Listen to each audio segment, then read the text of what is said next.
शिव गीता 5वां अध्याय। सूत जी कहते हैं, इसके उपरांत उस स्थान में एक स्वर्ण का बड़ा रथ प्रादुर्भूत हुआ, जिसकी अनेक रत्नों की सी कांति से सब दिशाएं चित्र विचित्र हो गई थी। नदी के किनारे के पंख में, जिसके चारों चक्र स्थित थे, मोतियों की झालर और सैकड़ों श्वेत छत्र से युक्त स्वर्ण के खुरमड़े हुए 4 घोड़ों से शोभित मोतियों की झालर और चंदोबे से शोभायमान जिसकी ध्वजा में वृषभ का चिन्ह था, जिसके निकट एक मत्त हस्तनी चलती थी, जिस पर रेशम की गद्दियां बिछाई थी। 5 भूतों के अधिष्ठार्थ देवताओं से शोभित पारिजात कल्प वृक्ष के फूलों की मालाओं से सज्जित मृग नाभि से उत्पन्न हुई कस्तूरी के मद वाला कपूर और अगर धूप की उठी हुई गंध से भौरों को आकर्षित करने वाला प्रलय काल के समान शब्दायमान अनेक प्रकार के बाजों से युक्त वीणा वेणु मधुर बाजे और किन्नर गणों से युक्त वह रथ था। इस प्रकार के श्रेष्ठ रथ को देखकर वृषभ से उतर शिव जी पार्वती सहित वस्त्र की शैया वाले उस रथ के स्थान में प्रविष्टित हुए। उसमें देवांगना श्वेत चमर और व्यजन के चलाने से शिव जी को प्रसन्न करने लगे। शब्दायमान कंकनों की धुनी और निर्मल मंजरी के शब्द वीणा वेणु के गीत से मानो त्रिलोक को पूर्ण कर रहे थे। तोतों के वाक्य की मधुरता और श्वेत कबूतरों के शब्द से जगत शब्दायमान हो गया। प्रसन्नता से अपने फण उठाए हुए शिव जी के भूषण रूप शरीर में लिपटे सर्पों को देखकर करोड़ों मयूर प्रसन्न हो अपनी चंद्रिका दिखाते हुए नृत्य करने लगे। तब शिव जी प्रणाम करते हुए राम को उठाकर प्रसन्न मन से दिव्य रथ में ले आए और अपने दिव्य कमंडल के जल से सावधान हो आचमन कर रामचंद्र को आचमन कराया और अपनी गोद में बिठाया। इसके उपरांत रामचंद्र को दिव्य धनुष, अक्षय तरकस और महापाशुपतास्त्र प्रदान किया और रामचंद्र से बोले, हे राम, ये मेरा उग्र अस्त्र जगत का नाश करने वाला है। इस कारण सामान्य युद्ध में इसका प्रयोग नहीं करना। इसका निवारण करने वाला त्रिलोकी में दूसरा नहीं है। इस कारण हे राम, प्राण संकट उपस्थित होने पर ही इसका प्रयोग करना उचित है। दूसरे समय में इसका प्रयोग करने से जगत का नाश हो जाता है।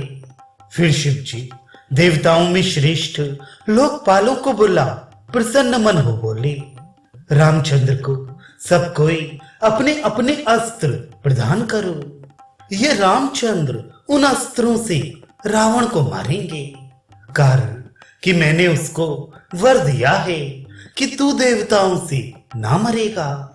इस कारण तुम सब युद्ध में भयंकर कर्म करने वाले वानरों का शरीर धारण करके इनकी सहायता करो, इससे तुम सुखी होगे। शिव जी की आज्ञा को सिर पर धारण कर प्रणाम कर हाथ जोड़ देवताओं ने शिव जी के चरणों में प्रणाम कर अपने अपने अस्त्र श्री राम को दिए। विष्णु ने नारायण अस्त्र, इंद्र ने ऐंदास्त्र, ब्रह्मा ने ब्रह्मदंडास्त्र, अग्नि ने आग्नेयास्त्र दिया, यमराज ने याम्यास्त्र, निकृति ने मोहनास्त्र, वरुण ने वरुणास्त्र, वायु ने वायव्यास्त्र, कुबेर ने सौम्यास्त्र, ईशान ने रुद्रास्त्र, सूर्य ने सौरास्त्र, चंद्रमा ने सौम्यास्त्र, विश्वदेवा ने पार्वतास्त्र, 8 वसुओं ने वासवास्त्र प्रदान किया। तब दशरथ कुमार रामचंद्र प्रसन्न हो शिव जी को प्रणाम कर हाथ जोड़ खड़े हो भक्ति पूर्वक बोले।